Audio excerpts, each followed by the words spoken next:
Grau de uma equação, tá?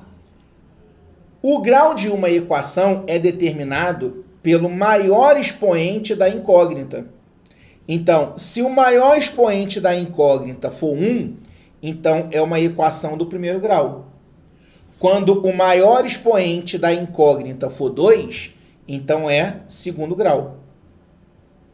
Quando o maior expoente da incógnita for 3, então é uma equação do terceiro grau. Agora, cuidado. Olha esse último exemplo. O maior expoente da incógnita é 2. Só que essa incógnita, ela está multiplicando zero.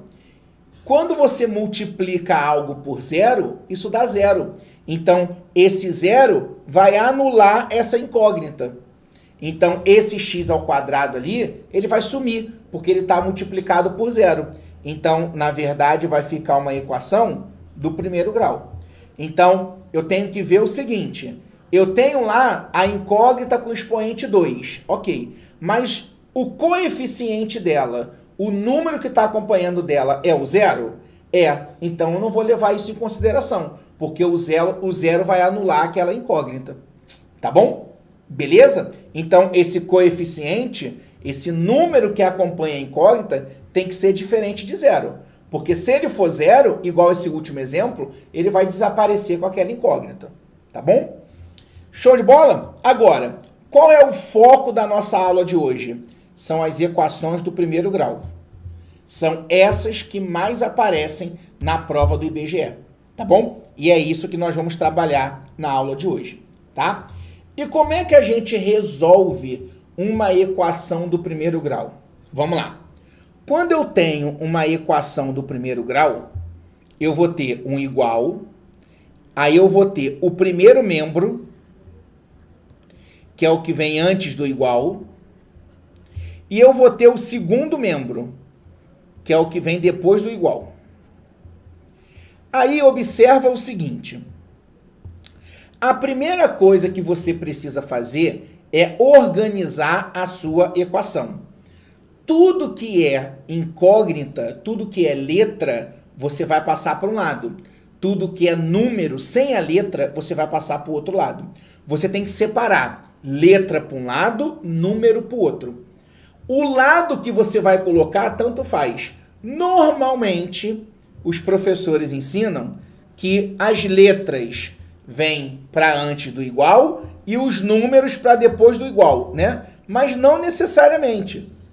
Você pode botar a letra para depois do igual e os números para antes do igual. Não tem problema. O importante é você separar. E quando você for separar letra de número, você vai ter que estar sempre mudando as operações quando os termos mudam de lado. Então, se um número está somando, ele vai passar para o outro lado subtraindo. Se ele está subtraindo, ele vai passar para o outro lado somando. Se ele está multiplicando, ele vai passar para o outro lado dividindo. E se ele está dividindo, ele vai passar para o outro lado multiplicando. Não é correto dizer que mudou de lado, mudou de sinal. Não é correto. Mas caramba, Felipe, eu escutei a minha vida toda isso. Ó, mudou de lado, mudou de sinal. Mas está errado. Quer ver? Olha só. Eu falo assim para você. 2 vezes algum número, que eu vou chamar de x. 2 vezes algum número, ou seja, o dobro de um número, é igual a 8.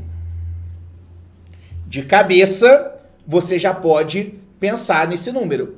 O dobro de quem dá 8? O dobro de 4. Então, esse número desconhecido aqui, ele é 4.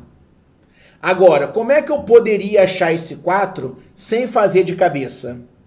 Esse 2 não está multiplicando? Quem está multiplicando passa para o outro lado dividindo. Então, esse x vai ser o 8 dividido por 2. Então, o x vai ser 4. Repara que o 2, ele estava antes do igual. Ele foi para depois do igual. E ele não mudou de sinal. Ele era positivo, Porque quando o sinal não aparece, significa que o número é positivo. E ele foi para o outro lado positivo. Então, o número não mudou de sinal. Ele mudou a operação. O que era multiplicação virou divisão. Por isso que se a gente tiver assim, ó, menos 2x é igual a 8. Então, o x vai ser 8 dividido por menos 2. O 2 não vai mudar de sinal. Por quê? Porque não é o sinal que muda, é a operação. Quem está multiplicando vai dividindo. Se o menos 2 está multiplicando, ele vai para o outro lado dividindo. Aí 8 dividido por menos 2 vai dar menos 4. Porque na divisão, mais com menos dá menos. Então vai dar menos 4. Percebeu a pegadinha? Então, mudou de lado, mudou de sinal? Não. Mudou de lado, mudou a operação. Se a gente tiver assim, ó, x mais 3 é igual a 10. Então, o nosso x vai ser 10 menos 3, o que é 7. Viu, Felipe? Mudou de lado, mudou de sinal. Não. Ele estava adicionando, eu estava somando, ele foi para o outro lado subtraindo. Por isso que deu 7. Então, na época da escola, muitas das vezes dava certo, mudou de lado, mudou de sinal, por causa disso. Porque quando estava somando, ia para o outro lado diminuindo.